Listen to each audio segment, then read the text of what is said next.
Hello everyone, আজকের ক্লাসে আপনাদের সবাইকে স্বাগতম। আশা করি আপনারা সবাই ভালো আছেন।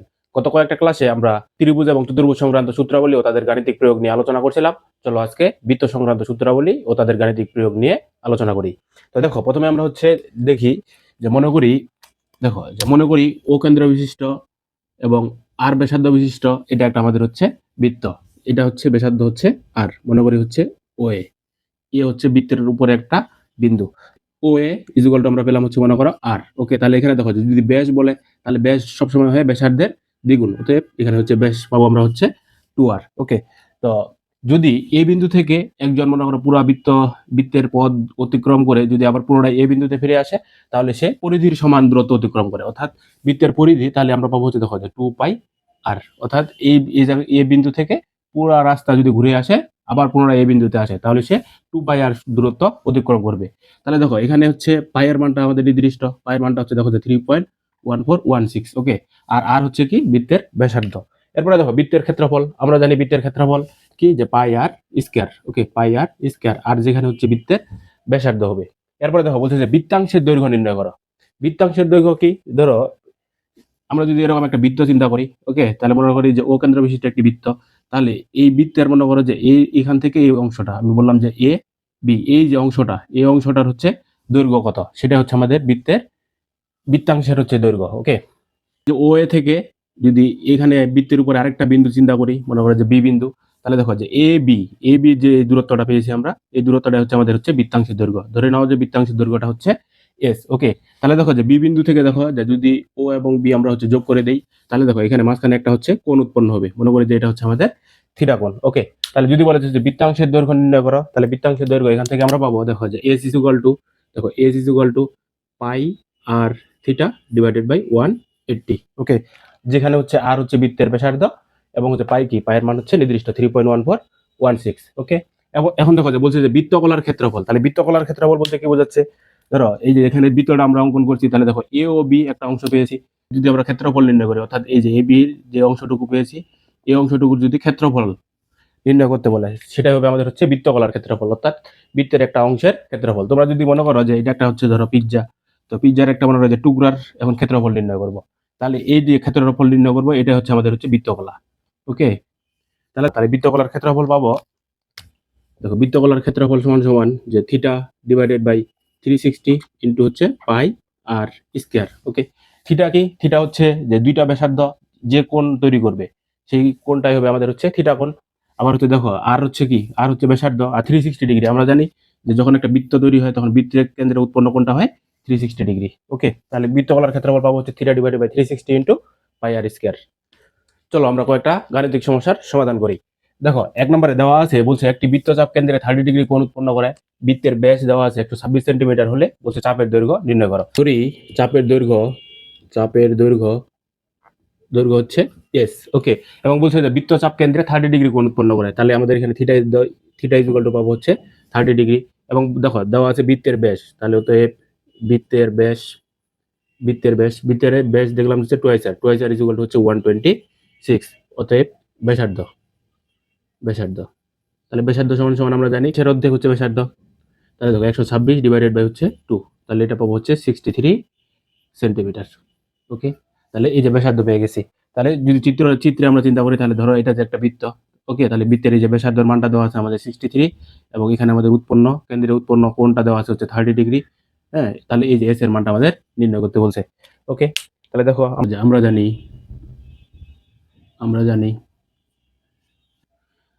দেখো যে বৃত্তচাপের দৈর্ঘ্য, তাহলে বৃত্তচাপের দৈর্ঘ্য এস ইজ ইকুয়াল টু আমরা জানি পাই আর থিটা ডিভাইডেড বাই 180। ওকে, তাহলে পাই এর মান আমরা জানি দেখো 3.1416 ইন্টু আর ব্যাসার্ধ, তাহলে এখানে দেখো ব্যাসার্ধের মানটা পেয়ে গেছি 63, তাহলে 63 ইন্টু থিটার মান 30 ডিগ্রি ডিভাইডেড বাই 180। এখানে যদি ক্যালকুলেশন করো, তাহলে এর মানটা পেয়ে যাবো 32.987 সেন্টিমিটার। এটা আমাদের নির্ণয় করতে বলছে যে চাপের দৈর্ঘ্য নির্ণয় করা, অর্থাৎ বৃত্তচাপের দৈর্ঘ্য s is equal to pi r theta divided by 180। তাহলে এখানে আমাদের থিটার মান পেয়েছিলাম, ব্যাস দেওয়া ছিল, ওখান থেকে ব্যাসার্ধ নির্ণয় করছি আর শুধু মানগুলা ইনপুট করছি। দেখো 2 নম্বরে দেওয়া আছে প্রতি মিনিটে 66 মিটার বেগে 1.5 মিনিটে একটি ঘোড়া একটি মাঠ ঘুরে এলো, ওই মাঠের ব্যাস নির্ণয় করো। তাহলে দেখো প্রথমে আগে আমরা নির্ণয় করে নিই যে ঘোড়াটি এই 66 মিটার বেগে 1.5 মিনিটে কতটুকু পথ অতিক্রম করছে। তাহলে দেখো আমরা জানি, দেখো আমরা জানি অতিক্রান্ত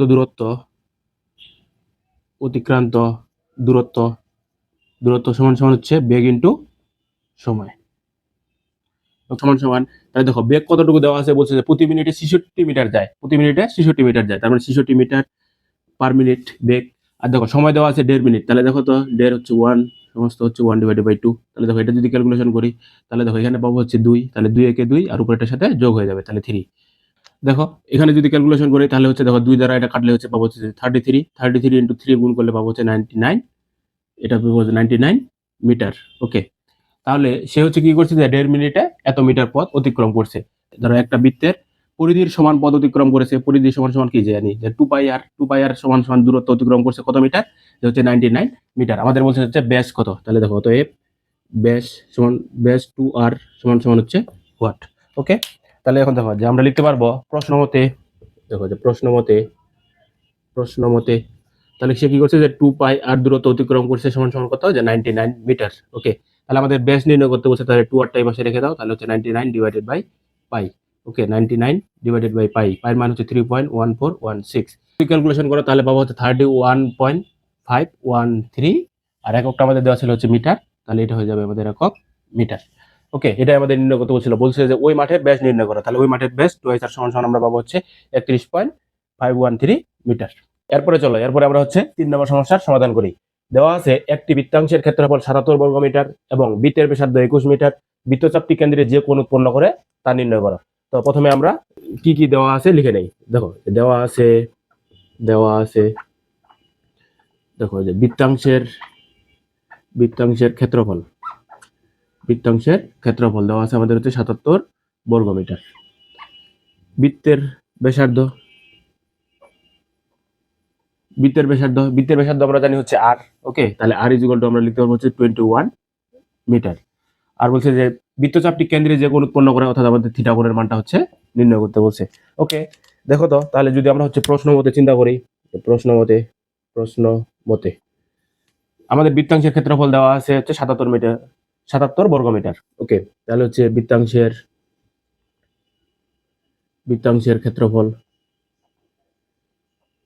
ক্ষেত্রফল সমান সমান দেওয়া আছে হচ্ছে 77 বর্গ মিটার। আর দেখো আমরা হচ্ছে বৃত্তাংশের ক্ষেত্রফল কি জানি, আমরা জানি হচ্ছে theta divided by 360 into pi r square equal to হচ্ছে 77। ওকে, তাহলে দেখো যদি থিটাটা এই পাশে রেখে দেই, তাহলে বাকিগুলোর সব ওই পাশে নিয়ে যাও, তাহলে দেখো 77 ইন্টু 360 আর নিচে থাকবে হচ্ছে পাই আর স্কয়ার।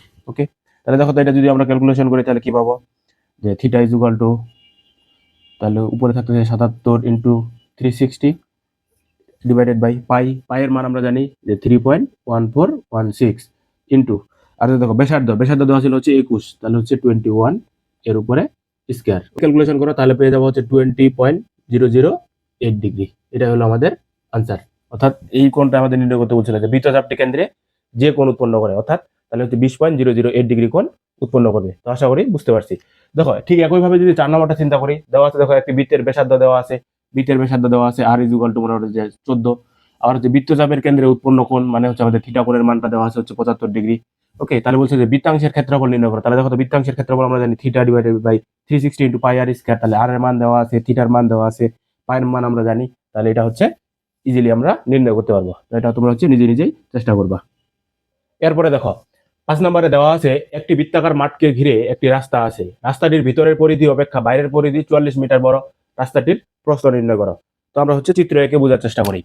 ধরো এটা আমাদের হচ্ছে একটা বৃত্তাকার মাঠ। ওকে, তোমরা বোঝার সাথে ধরে নাও যে এটা আমাদের হচ্ছে একটা বৃত্তাকার মাঠ। তো এই মাঠের চতুর্দিকে হচ্ছে একটা রাস্তা গেছে। ধরো এটাই হচ্ছে আমাদের সেই চতুর্দিকের হচ্ছে রাস্তাটা। তো ধরে নিলাম আমি এখানে যে বৃত্তাকার মাঠটার হচ্ছে বৃত্তাকার মাঠটির ব্যাসার্ধ ধরে নিলাম হচ্ছে আর। ওকে, তাহলে আর রাস্তার এই প্রশস্তটা ধরে নিলাম মনে করে এটা হচ্ছে আমাদের এক্স। ওকে, তাহলে বলতো যে রাস্তা সহ যদি আমরা বৃত্তাকার মাঠটার ইয়াটা ব্যাসার্ধ চিন্তা করি, তাহলে এটা পাবো হচ্ছে আর প্লাস এক্স। ওকে, দেখো তাহলে আর হচ্ছে কি মনে হচ্ছে আমাদের হচ্ছে বৃত্তাকার মাঠটার ব্যাসার্ধ, আর রাস্তা সহ বৃত্তাকার মাঠটার হচ্ছে ব্যাসার্ধ পেয়েছি হচ্ছে আর প্লাস এক্স। ওকে, তাহলে আমরা এবার লিখি, দেখো যে ধরি ধরি ধরি রাস্তাটির রাস্তাটির প্রস্থ, ধরি রাস্তাটির প্রস্থ হচ্ছে এক্স মিটার। ওকে, তাহলে বৃত্তাকার মাঠের ব্যাসার্ধ হচ্ছে আর। ওকে, এই যে বৃত্তাকার মাঠটার ব্যাসার্ধ ধরে নিছি আর। অতএব বৃত্তাকার মাঠের পরিধি পরিধি তাহলে পরিধি সমান সমান আমরা জানি হচ্ছে 2 পাই আর। ওকে, এবার দেখো আর হচ্ছে কি করতে হবে, বলছে যে দেখো রাস্তাটির ভিতরের পরিধি অপেক্ষা বাইরের পরিধি 44 মিটার বড়। তাহলে এবার হচ্ছে বাইরের, দেখি যে রাস্তা সহ বৃত্তাকার মাঠের ব্যাসার্ধ তাহলে রাস্তা সহ বৃত্তাকার মাঠটার ব্যাসার্ধ আমরা পেয়েছি হচ্ছে আর প্লাস এক্স মিটার। ওকে, অতএব দেখো যে রাস্তা সহ বৃত্তাকার মাঠের পরিধি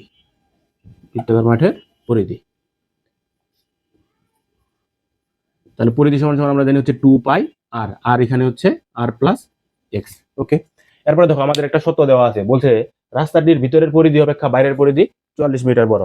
তাহলে দেখো তো যদি আমরা লিখি যে প্রশ্ন মতে তাহলে বলছে বাইরের পরিধিটা পেয়েছি দেখো যে 2 পাই আর প্লাস এক্স, আর এখান থেকে যদি আমরা হচ্ছে ভিতরের পরিধিটা বাদ দেই তাহলে ভিতরের পরিধি হচ্ছে 2 পাই আর ইকুয়াল টু হচ্ছে এর মানটা দেওয়া আছে 44। তাহলে দেখো বাহ, তাহলে আমরা এখানে কি করলাম যে সত্য মতে অনুসারে লিখলাম যে বলছে যে রাস্তাটির ভিতরের পরিধি অপেক্ষা বাইরের পরিধি 44 মিটার বড়। তার মানে কি বাইরের যে পরিধিটা পেয়েছি এই পরিধি থেকে যদি আমরা ভিতরের পরিধিটা বাদ দিয়ে দিই তাহলে কতটুকু বড় এটা পেয়ে যাব। তাহলে দেখো যে 2 পাই যদি আমি কমন নেই তাহলে এখানে থাকবে দেখো যে আর প্লাস এক্স আর উপরে থাকবে হচ্ছে মাইনাস আর ইকুয়াল টু হচ্ছে 44। দেখো বাহ, তাহলে ভিতরে আর কেটে দিতে পারবো। ওকে, তাহলে দেখো এখানে থাকবে যে 2 পাই এক্স ইকুয়াল টু 44। বাহ, তাহলে দেখো আমাদের মান নির্ণয় করতে হবে এক্স এর মান, তাহলে 44 ডিভাইডেড বাই 2 পাই এত মিটার।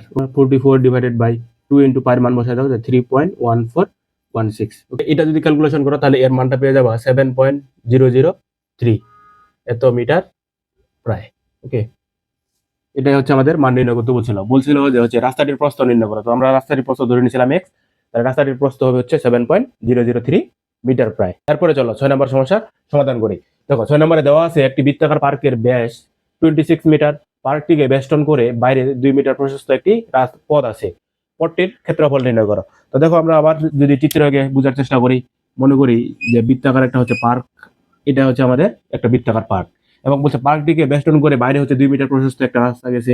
তাহলে এই যে 2 মিটার প্রশস্ত একটা রাস্তা, তোমরা বুঝার সাথে ধরে নাও যে এটাই হচ্ছে আমাদের বৃত্তাকার মাঠ এবং এই বৃত্তাকার মাঠের বাইরে হচ্ছে 2 মিটার প্রশস্ত এটা একটা হচ্ছে রাস্তা।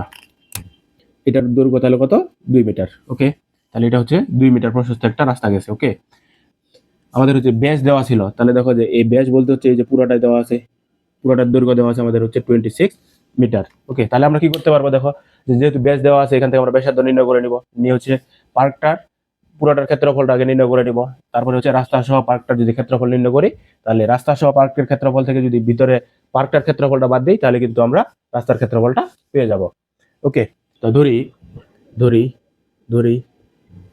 বৃত্তাকার পার্কের ব্যাস আমরা জানি হচ্ছে 2 আর ইকুয়াল টু হচ্ছে 26 মিটার। দেখো তো এই বৃত্তাকার পার্কের ব্যাসার্ধ তাহলে আর ইকুয়াল টু পাবো আমরা হচ্ছে 26 ডিভাইডেড বাই 2 ইকুয়াল টু হচ্ছে 13 মিটার। ওকে, তাহলে এই যে এইটুকুর হচ্ছে ব্যাসার্ধ আমরা পেয়ে গেলাম 13 মিটার। তাহলে দেখো অতএব তাহলে হচ্ছে বৃত্তাকার পার্কের ক্ষেত্রফল নির্ণয় করে ফেলি। দেখো যে বৃত্তাকার পার্কের ক্ষেত্রফল আমরা জানি হচ্ছে পাই আর স্কয়ার। ওকে, এখানে পাই থাকবে আর এর মান পেয়েছি 13, তাহলে 13 এর উপর স্কয়ার, তাহলে এটা যদি ক্যালকুলেশন করো তাহলে পাবো 169 পাই। ওকে, ঠিক দেখো আবার যদি আমরা রাস্তা সহ বৃত্তাকার পার্কের ব্যাসার্ধ চিন্তা করি, দেখো যে রাস্তা সহ বৃত্তাকার পার্কের ব্যাসার্ধ, তাহলে রাস্তা সহ বৃত্তাকার পার্কের ব্যাসার্ধ পাবো আমরা হচ্ছে 13 প্লাস 2 ইকুয়াল টু কত হচ্ছে 15 মিটার। ওকে, তাহলে অতএব রাস্তা সহ বৃত্তাকার পার্কের ক্ষেত্রফল, তাহলে ক্ষেত্রফল সমান আমরা পাবো হচ্ছে পাই আর স্কয়ার, আর কত এখানে হচ্ছে 15 এর উপর স্কয়ার। তাহলে দেখো এটা যদি ক্যালকুলেশন করো তাহলে পাবো হচ্ছে 225 পাই। ওকে, রাস্তা সহ বৃত্তাকার পার্কের যে ক্ষেত্রফলটা পেয়েছি ওখান থেকে যদি আমরা ভিতরের পার্কের ক্ষেত্রফলটা বাদ দিয়ে দিই তাহলে হচ্ছে রাস্তার ক্ষেত্রফলটা পেয়ে যাব। অতএব পথটির ক্ষেত্রফল, অতএব পথটির ক্ষেত্রফল, তাহলে পথটির ক্ষেত্রফল পাবো আমরা যে দেখো রাস্তা সহ বৃত্তাকার পার্কের ক্ষেত্রফল পেয়েছিলাম হচ্ছে 225 পাই মাইনাস, আর এখানে ভিতরের যে পার্কের ক্ষেত্রফল ছিল দেখো ভিতরের পার্কের ক্ষেত্রফল পেয়েছিলাম হচ্ছে 169 পাই। ওকে, এখানে যদি ক্যালকুলেশন করি তাহলে পাবো হচ্ছে 56 পাই। দেখো বাহ, তাহলে 56 ইন্টু পাই এর মানটা বসে দাও 3.1416, তাহলে ইজুকাল টু এখানে যদি ক্যালকুলেশন করি তাহলে এর মানটা পেয়ে যাবো হচ্ছে 175.93 বর্গ মিটার। ওকে, এরপরে চলো, এরপরে আমরা 7 নম্বর ম্যাথ আলোচনা করি। দেখো দেওয়া আছে একটি গাড়ির সামনের চাকার ব্যাস 28 সেন্টিমিটার এবং পিছনের চাকার ব্যাস 35 সেন্টিমিটার। 88 মিটার পথ যেতে সামনের চাকা পিছনের চাকা অপেক্ষা কত পূর্ণ সংখ্যক বার বেশি ঘুরবে? তো আমরা জানি যে চাকা যখন একবার ঘুরে তখন সে তার হচ্ছে পরিধির সমান পথ অতিক্রম করে। তাহলে এখানে দেখো যে আমরা কি করতে পারি,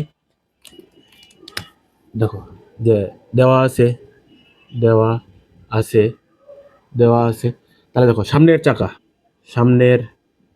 চাকার ব্যাস, সামনের চাকার ব্যাস তাহলে টু আইসার সমান সমান দেওয়া আছে হচ্ছে 28 সেন্টিমিটার। অতএব ব্যাসার্ধ ব্যাসার্ধ ব্যাসার্ধ আর সমান সমান তাহলে হচ্ছে 28 ডিভাইডেড বাই হচ্ছে 2 ইকুয়াল টু আমরা পাবো হচ্ছে 14 সেন্টিমিটার।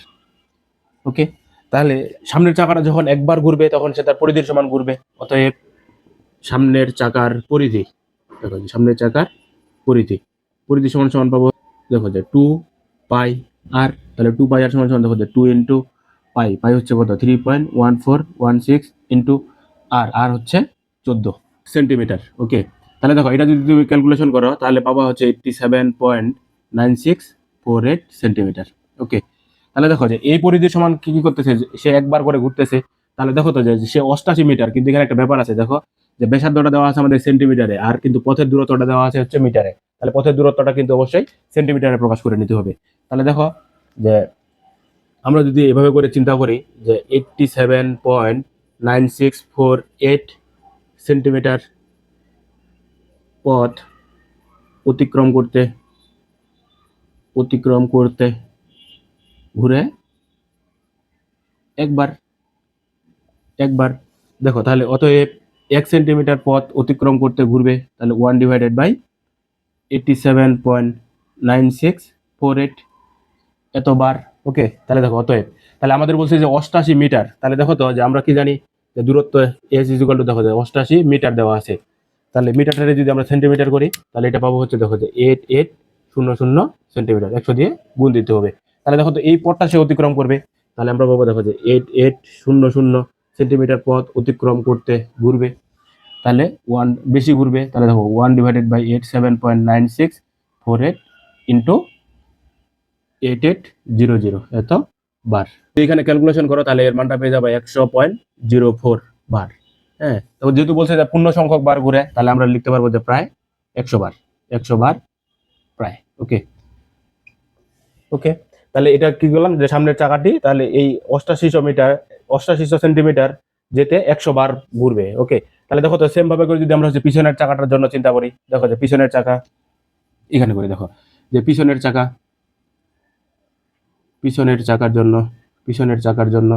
তাহলে দেখো পিছনের চাকার জন্য আমাদের হচ্ছে ব্যাস দেওয়া ছিল, দেখো যে ব্যাস 2r সমান সমান দেওয়া আছে হচ্ছে 35 সেন্টিমিটার। ওকে, তাহলে অতএব ব্যাসার্ধ আর ইকুয়াল টু তাহলে আমরা পাবো হচ্ছে 35 divided by 2 centimetre equal to তাহলে 17.5 সেন্টিমিটার। ওকে, তাহলে অতএব পিছনের চাকার আমরা হচ্ছে পরিধি নির্ণয় করি, দেখো যে পরিধি সমান সমান আমরা জানি হচ্ছে 2 ইন্টু পাই মানে হচ্ছে 3.1416 ইন্টু আর কত আমাদের হচ্ছে 17.5। দেখো এখানে যদি ক্যালকুলেশন করো তাহলে পাবা হচ্ছে 109.965 এত পরিধি পাবা হচ্ছে এত সেন্টিমিটার। ওকে, তাহলে দেখো তো যে যদি সেম ভাবে করে আমরা এখানে আবার যদি চিন্তা করি তাহলে দেখো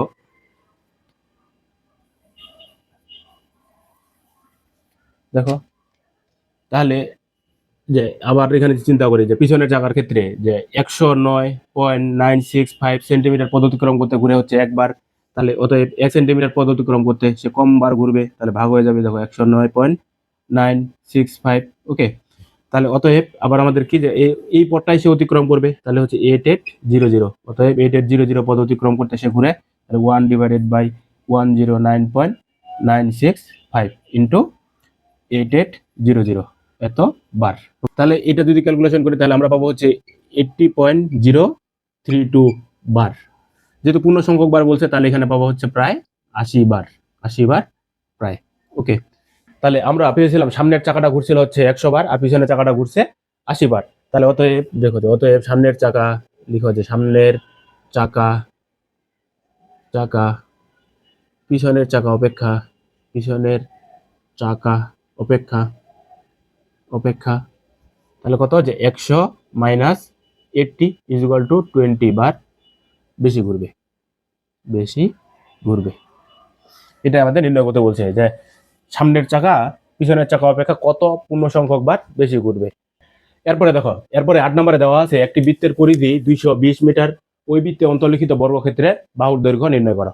আমরা চিত্রকে একটু বোঝার চেষ্টা করি। মনে করি এটা আমাদের হচ্ছে একটা বৃত্ত।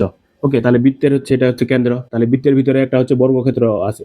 তাহলে দেখো যে ধরে নেই বোঝার সাথে যে এটা আমাদের একটা হচ্ছে বর্গক্ষেত্র। ওকে, এই যে এটা একটা আমাদের মনে করো বর্গক্ষেত্র তৈরি হয়েছে। তাহলে দেখো বৃত্তের পরিধি দেওয়া আছে, তাহলে যদি পরিধি দেওয়া থাকে তাহলে ওখান থেকে আমরা হচ্ছে ব্যাসার্ধ নির্ণয় করতে পারবো।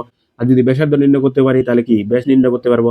দেখো, আর যদি ব্যাস নির্ণয় করতে পারি তাহলে কি, যে দেখো বর্গক্ষেত্রের যদি এটা সমকোণ হয় তাহলে সমকোণের বিপরীতটা অতিভুজটা, তাহলে অতিভুজের মানটা আমরা পেয়ে যাবো। আর বর্গক্ষেত্রের বাহু সমান সমান বাহুর দৈর্ঘ্য আমরা তো জানি, এই যে বর্গের 4টা বাহু সমান, তাহলে এটা হচ্ছে এ।